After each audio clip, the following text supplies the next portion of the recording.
আশ্বিন মাসে বাপের বাড়ি আসেন ভগবতী।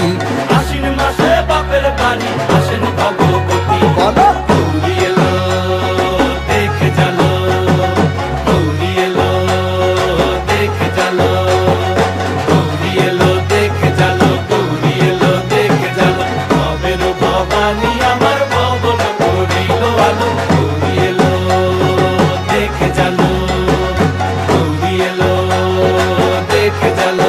ও দেখি সিংহের উপর উইঠা চুরি, অসুরের টিকি দড়ি, গলায় দিছে সাপ জড়াইয়া বুকে মারছে খুঁচা। কি দুঃখিতে